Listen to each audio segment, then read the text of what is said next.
Here are 5 things to note if you want to start animal farming. Number one, start with the local breeds.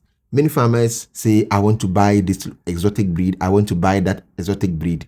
Start with the local breed. Start with the local breed and thank me later. Even if you can afford the exotic breed, start with the local breed. Once you understand what you are doing, you can now go in and buy your $2,000 sheep or goat or whatever. Number two, define your goals. Many farmers are rather having pets instead of doing business. First, you have to understand that this is what I want to achieve by venturing into goat, sheep, or animal farming. Even if you are keeping them as pets, then set your goals that yes, I am keeping these animals as pet. I'm keeping them for aesthetic purposes.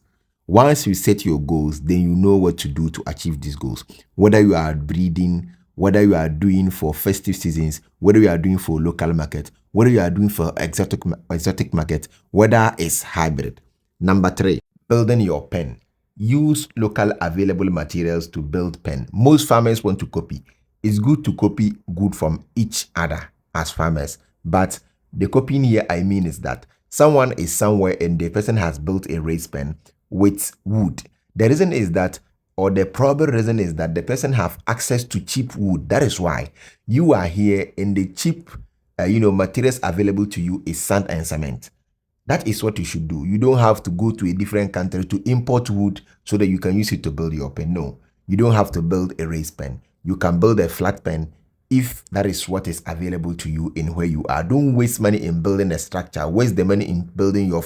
Number four, feeding. Someone want to have 100 goats, 100 sheep, and they have no idea where the feed is going to come from. Once you want to venture into goats or sheep, then you should make sure that you either have a plot. This could be around your neighborhood. It could be in your community. You should make sure that there's available grass, there's available hay that you can grow yourself, that your animals are going to feed from. If you don't have this and you think you can just give supplements like dosa, like maize bran, like beans husk, you are going nowhere and your farm is actually not going to be successful.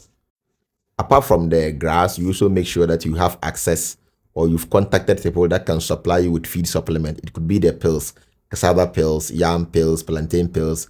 It could also be the beans husk, the maize bran, dosa.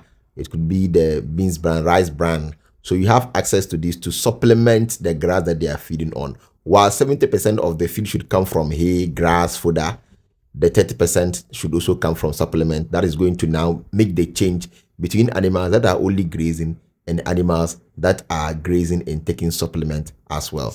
The fifth and final aspect, which is very, very important, that is actually going to be, is usually the defining factor between a business and someone that is just doing animal farming for fun, is records taking. Keep records of what you give them Monday morning, Monday evening, Tuesday morning, Tuesday evening, records of when you give them injection, whether it's PPR injection, whether it is against heart water tick, any injection or any health activity that you undertake or any action at all that you are undertaking with your animals, you keep records of that. So say Monday morning you woke up to your pregnant sheep or your pregnant goat giving birth. Write it down. Monday morning at this time, this so and so sheep, so and so goat gave birth to twins. One was a male, one was a female, or all males or all females, or it gave birth to one. Even if it died, it gave birth to one and it died, and this was the reason that led to the death. Document everything.